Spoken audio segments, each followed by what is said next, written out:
Assalamualaikum warahmatullahi wabarakatuh.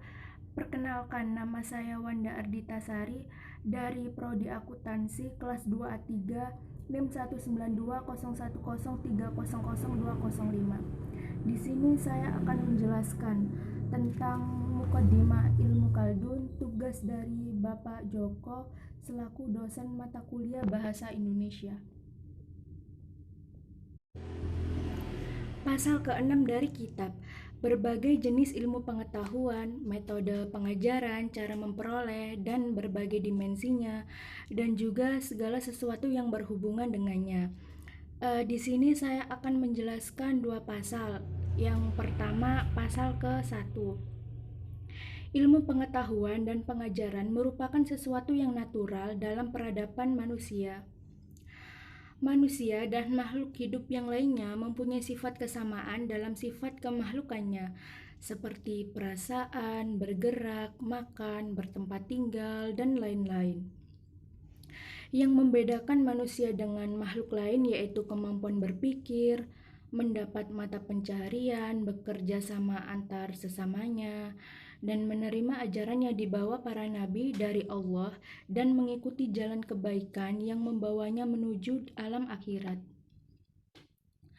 Mengenai pemikiran dan insting yang dianugerahkan Allah kepada makhluk hidup, terutama manusia, untuk memperoleh sesuatu yang diinginkan, maka pemikiran selalu berkeinginan memperoleh pengetahuan atau wawasan yang tidak mereka ketahui. Akibatnya, manusia harus belajar dari pendahulunya yang memiliki pengetahuan atau belajar dari orang yang pernah mendapatkan pengajaran dari para nabi dan rasul. Satu demi satu, pemikiran manusia dan teorinya akan menuju hakikat kebenaran. Manusia akan melakukan hal itu secara terus-menerus hingga penggabungan yang bukan inti sampai akhirnya menjadi insting. Pasal ke-37, bahasa adalah keaslian yang diusahakan. Semua bahasa adalah malakah atau memiliki kemampuan dan keistimewaan. Jadi, bahasa adalah malakah yang terdapat pada di lisan untuk mengungkapkan makna-makna, di mana baik buruknya bahasa sejalan dengan kesempurnaan malakah tersebut.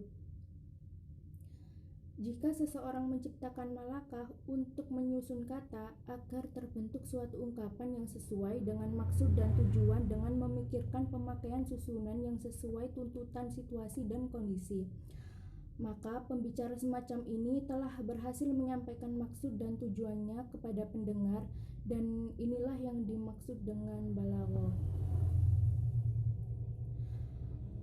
Malakah hanya dapat diperoleh dari kejadian yang berulang-ulang. Pada mulanya suatu perbuatan terjadi, lalu setelahnya muncul suatu sifat yang menjelaskannya. Selanjutnya sifat ini terjadi secara berulang-ulang, maka jadilah hal. Hal sendiri maksudnya sifat yang belum kuat.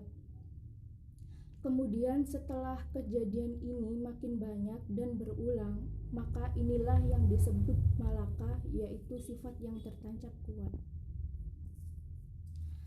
Sekian penjelasan dari saya. Apabila ada salah, saya mohon maaf. Saya akhiri. Wassalamualaikum warahmatullahi wabarakatuh.